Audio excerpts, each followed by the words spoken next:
شروع اللہ کے نام سے جو بڑا مہربان نہایت رحم والا ہے۔ کیا تم نے ان لوگوں کو نہیں دیکھا جو اپنے گھروں سے بھاگ کھڑے ہوئے موت کے ڈر سے، اور وہ ہزاروں کی تعداد میں تھے؟ تو اللہ نے ان سے کہا کہ مر جاؤ، پھر اللہ نے ان کو زندہ کیا۔ بے شک اللہ لوگوں پر فضل کرنے والا ہے، مگر اکثر لوگ شکر نہیں کرتے۔ اور اللہ کی راہ میں لڑو اور جان لو کہ اللہ سننے والا جاننے والا ہے۔ کون ہے جو اللہ کو قرض حسن دے کہ اللہ اس کو بڑھا کر اس کے لیے کئی گنا کر دے؟ اور اللہ ہی تنگی بھی پیدا کرتا ہے اور کشادگی بھی، اور تم سب اسی کی طرف لوٹائے جاؤ گے۔ تشریح: مکہ سے تنگ آ کر مسلمان مدینہ چلے آئے۔ مدینہ میں اپنے دین کے مطابق رہنے کے لیے نسبتاً آزادانہ ماحول تھا، مگر مخالفین اسلام نے اب بھی ان کو نہ چھوڑا۔ انہوں نے فوجی حملے شروع کر دیے تاکہ مدینہ سے مسلمانوں کا خاتمہ کر دیں۔ اس وقت حکم ہوا کہ ان سے مقابلہ کرو۔ مخالفین کی نسبت سے اس وقت مسلمانوں کی طاقت بہت کم تھی، اس لیے کچھ لوگوں کے اندر بے ہمتی پیدا ہوئی۔ یہاں بنی اسرائیل کی تاریخ کا ایک واقعہ یاد دلا کر بتایا گیا کہ زندگی کے مارکے میں شکست سے ڈرنے ہی کا نام شکست ہے۔ بنی اسرائیل کی ایک پڑوسی قوم فلسطین نے ان پر حملہ کر دیا۔ بنی اسرائیل شکست کھا گئے۔ فلسطینیوں نے 2 حملوں میں ان کے 34,000 آدمی مار ڈالے۔ بنی اسرائیل اتنا ڈرے کہ اپنے گھر چھوڑ کر بھاگ گئے۔ بائبل کے الفاظ میں حشمت بنی اسرائیل سے جاتی رہی۔ بنی اسرائیل کا سارا گھرانہ خوف میں مبتلا ہو کر نوحہ اور فریاد کرنے لگا۔ اسی حال میں ان کو 20 سال گزر گئے۔ پھر انہوں نے سوچا کہ فلسطینیوں کے سامنے ان کو شکست کیوں ہوئی؟ ان کے نبی نے کہا کہ شکست کی وجہ خدا میں تمہارے یقین کا کمزور ہو جانا ہے۔ انہوں نے اسرائیل کے سارے گھرانے سے کہا کہ اگر تم اپنے سارے دل سے خداوند کی طرف رجوع لاتے ہو تو اجنبی دیوتاؤں کو اپنے بیچ سے دور کر دو اور خداوند کے لیے اپنے دلوں کو مستعد کر کے فقط اسی کی عبادت کرو۔ خدا فلسطینیوں کے ہاتھ سے تم کو رہائی دے گا۔ تب اسرائیل نے اجنبی دیوتاؤں کو اپنے سے دور کیا اور فقط خداوند کی عبادت کرنے لگے۔ اب جب دوبارہ فلسطینیوں اور اسرائیلیوں میں جنگ ہوئی تو بائبل کے الفاظ میں خداوند فلسطینیوں کے اوپر اس دن بڑی کڑک کے ساتھ گرجا اور ان کو گھبرا دیا، اور انہوں نے اسرائیلیوں کے آگے شکست کھائی۔ اللہ پر اعتماد کے راستے کو چھوڑ کر ان پر ملی موت واقع ہوئی تھی۔ اللہ پر اعتماد کے راستے کو اختیار کرنے کے بعد ان کو ملی زندگی حاصل ہو گئی۔ قرض حسن کے معنی ہے اچھا قرض۔ یہاں اس سے مراد وہ انفاق ہے جو خدا کے دین کی راہ میں کیا جائے۔ یہ انفاق خالص اللہ کے لیے ہوتا ہے، جس میں کوئی دوسرا مفاد شامل نہیں ہوتا۔ اس لیے خدا نے اس کو اپنے ذمے قرض قرار دیا، اور چونکہ وہ بہت زیادہ اضافے کے ساتھ اس کو لوٹائے گا، اس لیے اس کو قرض حسن فرمایا۔ مومن کی راہ میں مشکلات کا پیش آنا کوئی محرومی کی بات نہیں، یہ اللہ کے فضل کا نیا دروازہ کھلنا ہے۔ اس کے بعد وہ اپنے جان و مال کو اللہ کے لیے خرچ کر کے اللہ کی ان عنایتوں کا مستحق بنتا ہے جو عام حالات میں کسی کو نہیں ملتی۔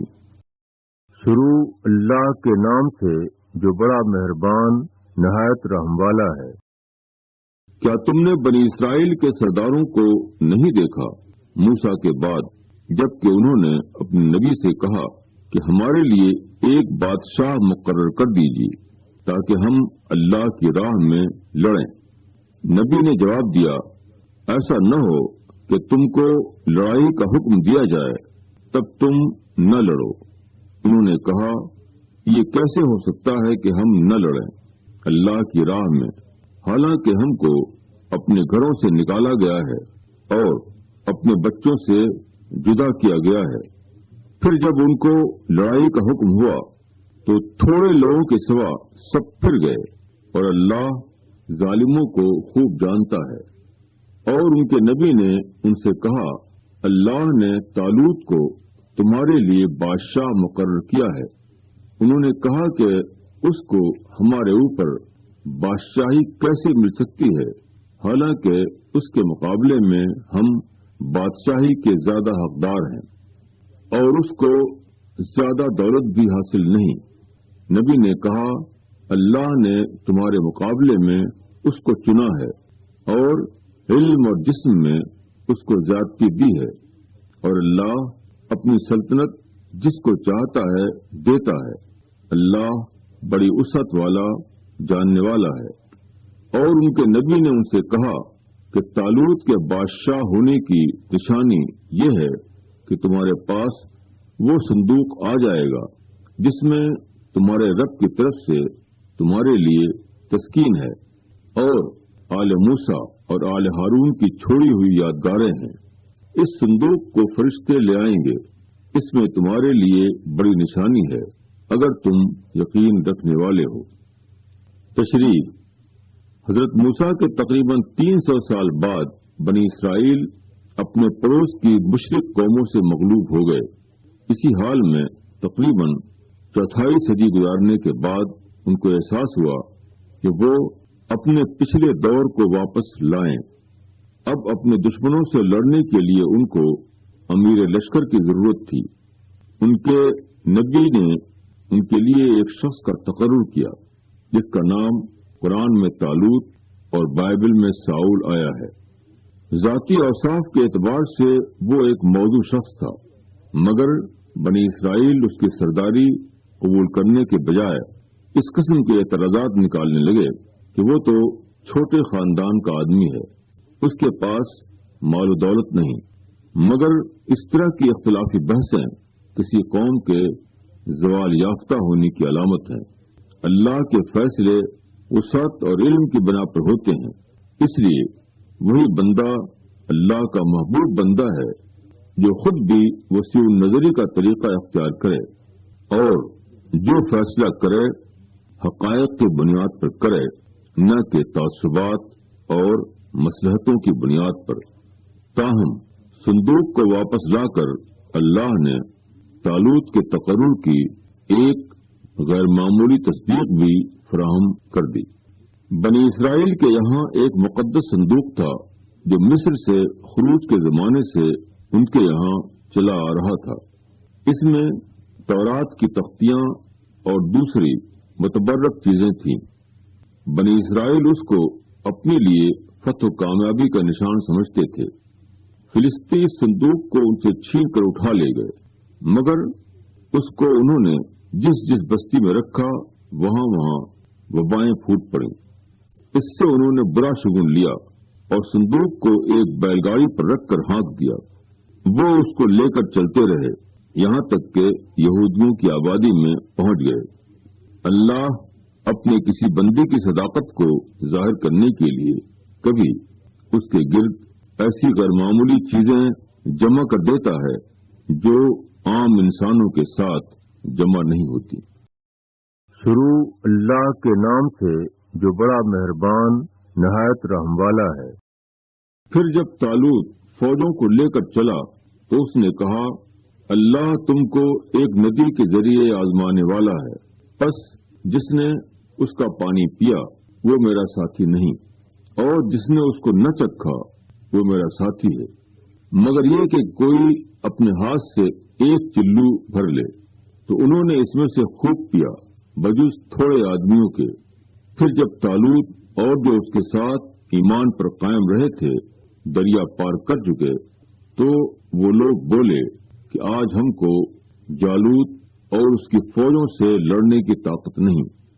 جو لوگ یہ جانتے تھے کہ وہ اللہ سے ملنے والے ہیں، انہوں نے کہا کہ کتنی ہی چھوٹی جماعتیں اللہ کے حکم سے بڑی جماعتوں پر غالب آئی ہیں، اور اللہ صبر کرنے والوں کے ساتھ ہے۔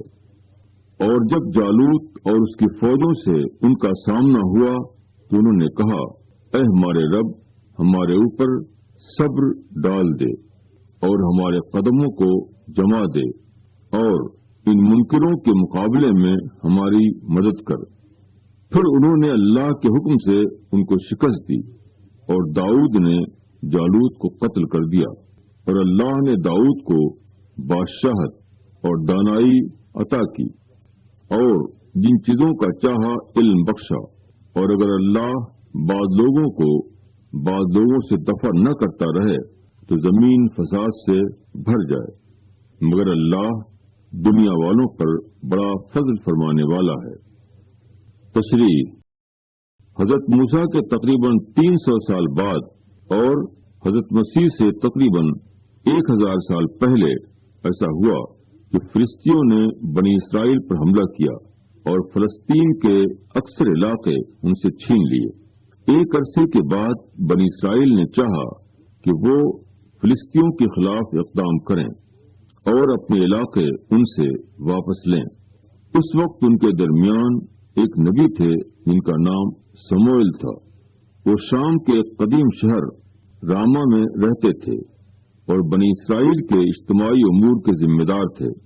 بنی اسرائیل کا ایک وفد ان سے ملا اور کہا کہ آپ اب بوڑھے ہو چکے ہیں، اس لیے آپ ہم میں سے کسی کو ہمارے اوپر بادشاہ مقرر کر دیں تاکہ ہم اس کی رہنمائی میں جنگ کر سکیں تورات کے الفاظ میں، اور ہمارا بادشاہ ہماری عدالت کرے اور ہمارے آگے آگے چلے اور ہماری لڑائی کرے۔ حضرت سموئیل اگرچہ یہود کے کردار کے بارے میں اچھی رائے نہ رکھتے تھے، تاہم ان کے مطالبے کی بنا پر انہوں نے کہا کہ اچھا، میں تمہارے لیے ایک بادشاہ مقرر کر دوں گا۔ چنانچہ انہوں نے قبیلے کے ایک بہادر نوجوان ساؤل کو ان کا بادشاہ مقرر کر دیا۔ ساؤل بنی اسرائیل کا لشکر لے کر دشمن کی طرف بڑھے۔ راستے میں دریا یردن پڑتا تھا، اس کو پار کر کے دشمن کے علاقے میں پہنچنا تھا۔ چونکہ طالوت کو بنی اسرائیل کی کمزوریوں کا علم تھا، انہوں نے ان کی جانچ کے لیے ایک سادہ طریقہ اختیار کیا۔ دریا کو پار کرتے ہوئے انہوں نے اعلان کیا کہ کوئی شخص پانی نہ پیے، البتہ ایک آدھ چلو لے لے تو کوئی حرج نہیں۔ بنی اسرائیل کی بڑی تعداد اس امتحان میں پوری نہ اتری، تاہم اس مقابلے میں اللہ نے انہیں کامیابی دی۔ حضرت داؤد جو اس وقت صرف ایک نوجوان تھے، انہوں نے اس جنگ میں فیصلہ کن کردار ادا کیا۔ فلسطینیوں کی فوج کا زبردست پہلوان جالوت ان کے ہاتھ سے قتل ہوا۔ اس کے بعد فلسطینیوں نے اسرائیل کے مقابلے میں ہتھیار ڈال دیے۔ مقابلے میں کامیابی حاصل کرنے کے لیے ضروری ہے کہ افراد کے اندر مشکلات پر جمنے اور سردار کی اطاعت کرنے کا مادہ ہو۔ طالوت کا اپنے ساتھیوں کو پانی پینے سے منع کرنا اسی استعداد کی جانچ کی ایک سادہ تدبیر تھی۔ بائبل کے بیان کے مطابق ان میں سے صرف 600 آدمی ایسے نکلے جنہوں نے راستے میں آنے والے دریا کا پانی نہیں پیا تھا۔ جن لوگوں نے پانی پیا انہوں نے گویا اپنی اخلاقی کمزوریوں کو اور پختہ کر لیا، اس لیے دشمن کا بظاہر طاقتور ہونا اب ان کو اور زیادہ محسوس ہونے لگا۔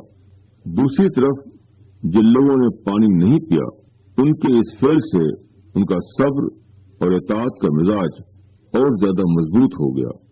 ان کو وہ حقیقت اور زیادہ واضح صورت میں دکھائی دینے لگی جس کو بائبل کے بیان کے مطابق طالوت کے ایک ساتھی نے ان لفظوں میں بیان کیا تھا، اور یہ ساری جماعت جان لے کہ خداوند تلوار اور بھالے کے ذریعے سے نہیں بچاتا، اس لیے کہ جنگ تو خداوند کی ہے اور وہی تم کو ہمارے ہاتھ میں کر دے گا۔ اقتدار جس کے پاس ہو وہ کچھ دنوں بعد گھمنڈ میں پڑ کر ظلم کرنے لگتا ہے، اس لیے اقتدار اگر کسی کے پاس مستقل طور پر جمع ہو جائے تو اس کے ظلم و فساد سے زمین بھر جائے۔ اس کی تلافی کا انتظام اللہ نے اس طرح کیا ہے کہ وہ صاحبان اقتدار کو بدلتا رہتا ہے۔ وہ بے اقتدار لوگوں میں سے ایک گروہ کو اٹھاتا ہے اور اس کے ذریعے سے صاحب اقتدار کو ہٹا کر اس کے منصب پر دوسرے کو بٹھا دیتا ہے۔ اس کا مطلب یہ ہے کہ جب کسی برسری اقتدار جماعت کا ظلم بڑھ جائے تو یہ اس کے خلاف اٹھنے والے گروہ کے لیے خدائے مدد کا وقت ہوتا ہے۔ اگر وہ صبر اور اطاعت کی شرط کو پورا کرتے ہوئے اپنے آپ کو خدائی منصور میں شامل کر دے تو بظاہر کم ہونے کے باوجود وہ خدا کی مدد سے زیادہ کے اوپر غالب آ جائے گا۔ خدا کا خوف محض ایک منفی چیز نہیں، وہ ایک علم ہے جو آدمی کے ذہن کو اس طرح روشن کر دیتا ہے کہ وہ ہر چیز کو اس کے اصلی اور حقیقی روپ میں دیکھ سکے۔ شروع اللہ کے نام سے جو بڑا مہربان نہایت رحم والا ہے۔ یہ اللہ کی آیتیں ہیں جو ہم تم کو سناتے ہیں ٹھیک ٹھیک، اور بے شک تو پیغمبروں میں سے ہے۔ ان پیغمبروں میں سے بعض کو ہم نے بعض پر فضیلت دی، ان میں سے بعض سے اللہ نے کلام کیا اور بعض کے درجے بلند کیے، اور ہم نے عیسیٰ ابن مریم کو کھلی نشانیاں دیں، اور ہم نے اس کی مدد کی روح القدس سے۔ اللہ اگر چاہتا تو ان کے بعد والے صاف حکم آ جانے کے بعد نہ لڑتے، مگر انہوں نے اختلاف کیا، پھر ان میں سے کوئی ایمان لایا اور کسی نے انکار کیا، اور اگر اللہ چاہتا تو وہ نہ لڑتے، مگر اللہ کرتا ہے جو وہ چاہتا ہے۔ تشریح: اللہ کی طرف سے کوئی پکارنے والا جب لوگوں کو پکارتا ہے تو اس کی پکار میں ایسی نشانیاں شامل ہوتی ہیں کہ لوگوں کو یہ سمجھنے میں دیر نہ لگے کہ وہ خدا کی طرف سے ہے۔ اس کے باوجود لوگ اس کا انکار کر دیتے ہیں، اور یہ انکار کرنے والے سب سے پہلے وہ لوگ ہوتے ہیں جو رسالت کو مانتے چلے آ رہے تھے۔ ہر پیغمبر مختلف حالات میں آتا ہے اور اپنے مشن کی تکمیل کے لیے ہر ایک کو الگ الگ چیزوں کی ضرورت ہوتی ہے۔ اس اعتبار سے کسی پیغمبر کو ایک فضیلت خصوصی چیز دی جاتی ہے اور کسی کو دوسری فضیلت۔ بعد کے دور میں پیغمبر کی یہی فضیلت اس کے امتیوں کے لیے فتنہ بن جاتی ہے۔ وہ اپنے نبی کو دی جانے والی فضیلت کو تائیدی فضیلت کے بجائے مطلق فضیلت کے معنی میں لے لیتے ہیں۔ وہ سمجھتے ہیں کہ ہم سب سے افضل پیغمبر کو مان رہے ہیں، اس لیے اب ہمیں کسی اور کو ماننے کی ضرورت نہیں۔ حضرت موسیٰ کے ماننے والوں نے حضرت مسیح کا انکار کیا کیونکہ وہ سمجھتے تھے کہ ان کا نبی اتنا افضل ہے کہ خدا براہ راست اس سے ہم کلام ہوا۔ حضرت مسیح کے ماننے والوں نے نبی آخر الزماں کا انکار کیا کیونکہ انہوں نے سمجھا کہ وہ ایسی ہستی کو مان رہے ہیں جس کی فضیلت اتنی زیادہ ہے کہ خدا نے اس کو باپ کے بغیر پیدا کیا۔ اسی طرح اللہ کے وہ بندے جو امت محمدی کی اصلاح و تجدید کے لیے اٹھے، ان کا بھی لوگوں نے انکار کیا کیونکہ ان کے مخاطبین کی نفسیات یہ تھی کہ ہم بزرگوں کے وارث ہیں، ہم اکابر کا دامن تھامے ہوئے ہیں، پھر ہم کو کسی اور کی کیا ضرورت۔ امتوں کے زوال کے زمانے میں ایسا ہوتا ہے کہ لوگ دنیا کے راستے پر چل پڑتے ہیں، اسی کے ساتھ وہ چاہتے ہیں کہ ان کی جنت بھی محفوظ رہے۔ اس وقت یہ عقیدہ ان کے لیے ایک نفسیاتی سہارا بن جاتا ہے۔ وہ اپنی مقدس شخصیتوں کی عظمت کے تصور میں یہ تسکین پا لیتے ہیں کہ دنیا میں خواہ وہ کچھ بھی کریں، ان کی آخرت کبھی مشتبہ نہیں ہوگی۔ یہی غلط اعتماد ہے جو لوگوں کو اللہ کی طرف بلانے والی کی مخالفت پر جری بناتا ہے۔